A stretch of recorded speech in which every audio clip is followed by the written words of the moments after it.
it's a the business link is money link. Of course वो तो Where जब you तक throw the money, हाँ the thing comes. until the money is rotating then relation is rotating.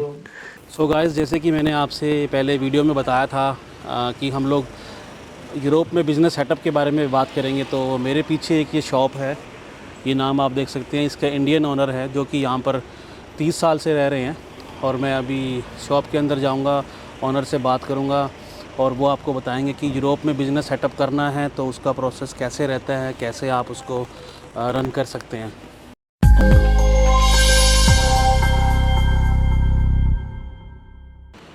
सो काफ़ी बड़ी shop है, आप देख सकते हैं।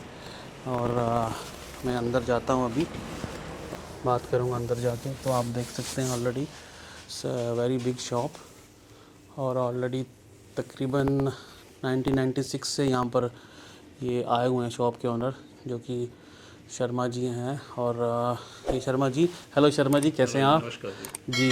तो जैसे आपसे बात हुई थी, अब आपकी शॉप की और बिज़नेस के बारे में बात करेंगे। तो चलिए बैठते हैं और बात करते हैं यहाँ पर बिज़नेस सेटअप के बारे में।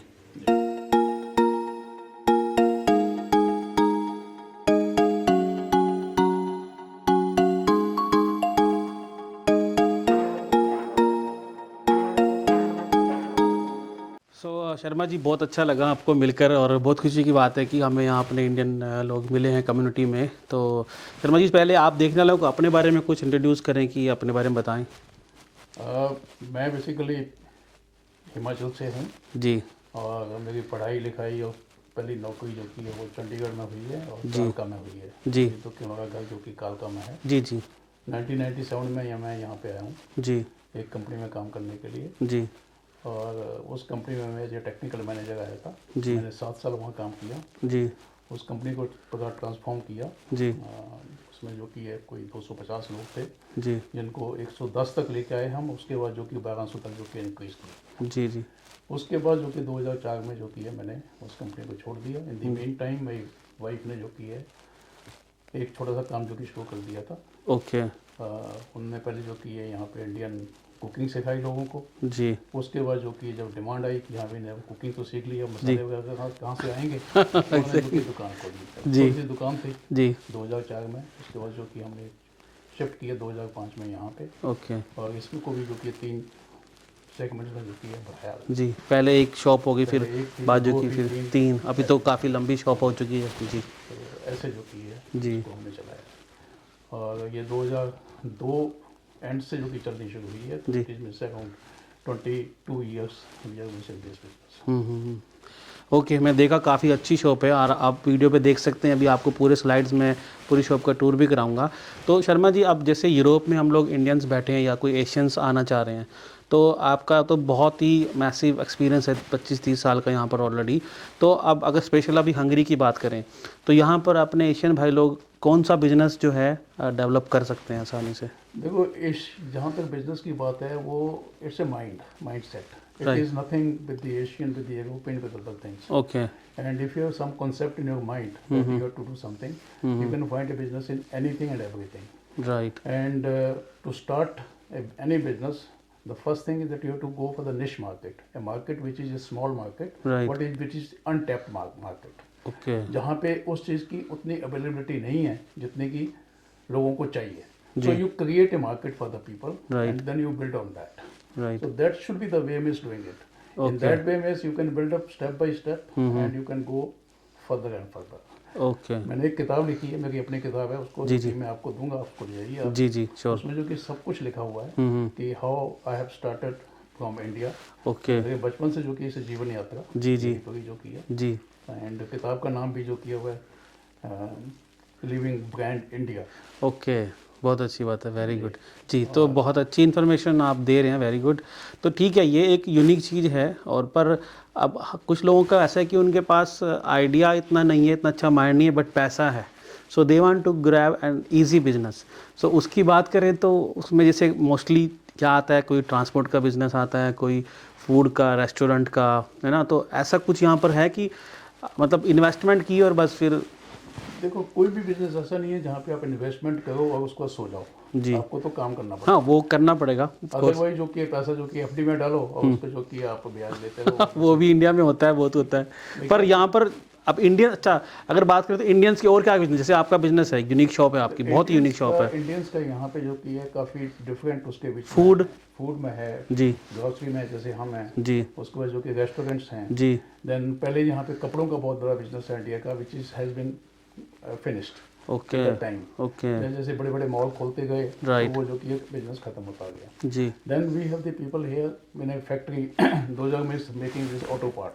ओके।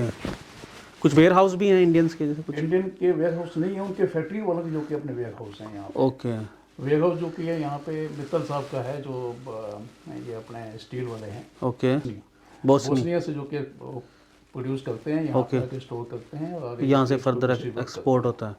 ओके, ठीक है, वो है। बाकी यहाँ पे जो कि ऑटोमोबाइल कंपनी जैसे मैंने आपको बताया अपोलो उठाएगा यहाँ पे। ओके, ठीक है, उन्होंने उनके पास जो कि 1200-1500 लोग जो कि काम कर रहे हैं। उसके बाद SRF है, एक पैकिंग कंपनी है। तो ऐसी कई कंपनियां हैं टोटल मिला जुला के जो कि यहाँ पे इंडियन बिजनेसमैन जो कि हैं वो अपने हंगेरियंस और इंडियंस को मिला के अराउंड 9 to 10,000 लोगों को काम दे रहे हैं। ओके, तो वेरी इतनी इन्वेस्टमेंट है यहाँ पर। अच्छी बात है, ठीक है, ओके। और अगर आप जैसे जनरल जॉब्स की बात करें, मान लो कोई एशियंस यहाँ पर आ रहे हैं, तो अभी पिछले कुछ सालों में या आने वाले कुछ टाइम में जॉब्स के लिए उनको हम क्या प्रोस्पेक्टिव उनका हो सकता है, किस तरह की जॉब्स जो की है वो 2-3 तरह की हमेशा जो क्लासिफाई होती है। तो हाईली स्किल्ड जी, उसमें जो कि है आदमी जो है एज ए एक्सपैक्ट ओके, यहाँ पे आता है, उसको जो कंपनीज हैं वही रिक्रूट करती हैं। और दूसरा होता है कि सेमी स्किल्ड और लो स्किल्ड। ओके, और तीसरा है स्पेशलाइज्ड जॉब जैसे कि कुक है। हाँ तो दैट कुक इज को जो कि वो आना ही है, इंडियन रेस्टोरेंट बनना है तो उसके लिए कुक इंडियन ही आएगा जी, ग्रोसरी शॉप है तो वहाँ पे जो कि आपको 1-2 वर्कर्स जो कि है वो इंडियंस के चाहिए जी, बाकी जो कि है यहाँ पे जो सर्विस सेगमेंट है जैसे कि क्लीनिंग है, डिलीवरी डिलीवरी में लोग लग जाते हैं आके। ओके, लेकिन क्लीनिंग का काफ़ी सारा बड़ा काम है यहाँ पे। वेयर हाउस का है, उसके बाद कुछ फार्म टेक्निक हाउसेस का है, हाँ फार्म जॉब्स, फार्म हाउस का है, बुचरी का काम है। ओके, और जी ये सब कैटेगरी सही कह रहे हो आप, जो कि चलती रहती हैं और जो कि लो स्किल लेवल का काम है। एक और बड़ी मार्केट आई थिंक जैसे truck driver and taxi driver. Truck driver taxi driver जो कि आए हैं पीछे यहाँ पे, टैक्सी ड्राइवर तो यहाँ नहीं चलते हैं बिल्कुल because of the language problem. Okay, और ट्रक ड्राइवर जो कि हैं they have been employed by some companies. So they were saying means it's around 800-900 people, but I think they are means around 200 people, not more than that. But they are here, and because they are not to stay in this country, they have to take the truck and to move all over the Europe. So they are just doing that job. Okay. But अभी जो है जो सबसे बड़ी problem हुई है that is कि कुछ वीज़ा जो कि जैसे मैंने आपको बताया they have stopped giving the visa to the, उसकी जो कि बातचीत चल रही है गवर्नमेंट के साथ। Right I hope that will sort out या hope for the good news in near future soon. Okay, now अब बात कर रहे हैं बिजनेस सेटअप करने की शर्मा जी, तो सर ये एक बहुत इंपॉर्टेंट बात है कि एक बजट की रेंज बता सकते हो कि जैसे कि अगर किसी को रेस्टोरेंट को स्टार्ट करना है या ग्रोसरी स्टार्ट करनी है तो कितना बजट मान के चलें? देखो इसमें बजट जो है that is very the range is very wide. Right, restaurant जो कि अपना करना है तो आप एक छोटा आउटलेट खोलो तो उसमें जो कि $10,000 में हो जाता है। ओके, लेकिन अगर आपने एक अच्छा रेस्टोरेंट बनाना है जिसमें कि जिसको बोलते हैं कि आप family type of sitting area हो, सिटिंग एरिया सब कुछ हो, तो उसके लिए जो कि आपको कम से कम जो कि $1 मिलियन चाहिए। ओके, तो मतलब सो बड़ा इट्स अ बिग रेंज, 10,000 से लेकर $1 मिलियन तक। चलो वो उनके बिजनेस के साइज के हिसाब से उतना उनका क्लाइंट कौन सा है, किसको उन्हें जो कि एड्रेस करना है उसके ऊपर डिपेंड। सही बात है।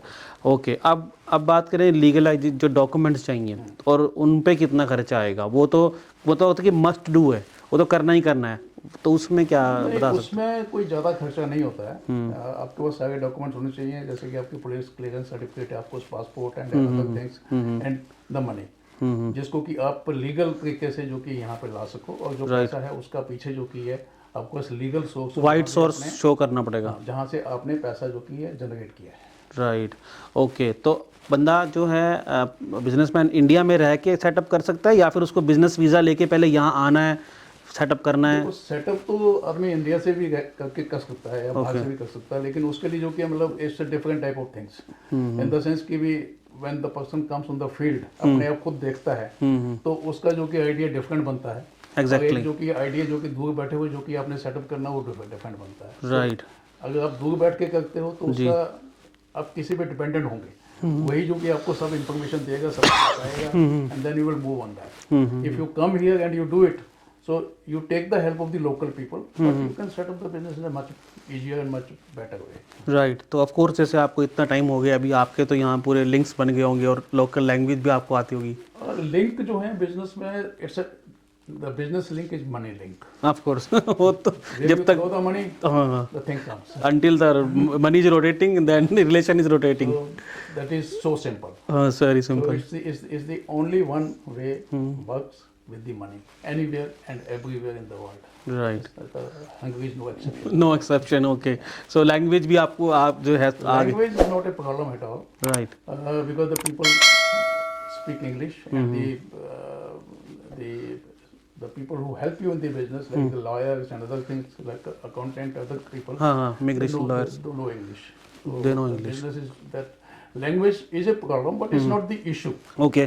सो बहुत अच्छा आपने इन्फॉर्मेशन दिया। होपफुली जो हमारे व्यूवर्स हैं कोई इंटरेस्टेड है तो उनके काम आएगा। एंड अगेन आल्सो अगर आप यूरोप से इस वीडियो को देख रहे हैं और आप यूरोप से दुबई आके बिजनेस सेटअप करना चाहते हैं तो भी आप हमको कांटेक्ट कर सकते हैं और आपको हम यूज़फुल इन्फॉर्मेशन प्रोवाइड कर सकते हैं, like the documents requirement, cost कितना आएगा और जो भी प्रोसेस वहाँ की रहती है। एंड फर्दर मैं सर से रिक्वेस्ट करूँगा कि आप कुछ अपनी तरफ से एक जनरल या कोई बात कहना चाहते हैं देखने वालों के लिए। मैं तो ये कहना चाहता हूँ कि भी अगर आपके पास आइडिया है बिजनेस करने का जी, तो this is a good country to do it. Right. अच्छी जगह है जी, मौसम भी अच्छा है, कुछ ठंडा हो जाता है, कुछ गर्म हो जाता है, but it's all the four season you enjoy, the people are good, people are very what I say that they do not repel you, they attract you, right, so which is the very good point for the Hungary, of course. so अच्छी बात है, people are always welcome to come here. जी जी। और आप कुछ अपनी shop के बारे में बता रहे थे कि कुछ आपका प्लान है कुछ? शॉप का ऐसे है कि the shop is having a two part, one is the shop and the product in the shop, right, so anything and everything in the business is sellable, right, so it's the product sellable and the business sellable, it right, is the question of the price what you get. okay, so that is the way I look at it. right. So any how आपको भी अभी जैसे shop का tour मिलेगा तो आप उसमें भी इंटरेस्टेड हैं तो आप कांटेक्ट कर सकते हैं और शर्मा जी से आपकी बात भी करा सकते हैं अगर आपको दुबई में बिजनेस सेट करना है या ये शॉप भी आपको कोई इंटरेस्ट है यहाँ पर शॉप को सेम रनिंग बिजनेस आपको लेने का, तो ऑफ कोर्स वो एक अच्छा रहता है। अगर आप मूव होना चाहते हैं यहाँ पे बिजनेस में तो एक बहुत अच्छी सपोर्ट आपको मिल जाएगी। तो अभी शर्मा जी से बात की शॉप में, ये पीछे शॉप है मैंने बताया आपको, ठीक है, और ये हंगरी लेडीज़ भी देखो गाड़ी चला रही हैं, टैक्सी। तो अभी वीडियो में आगे भी आपको बहुत कुछ मिलने वाला है, तो स्टे ट्यून्ड, चैनल को सब्सक्राइब करके बेल का बटन दबा देना और आने वाले अपडेट आपको मिलते रहेंगे।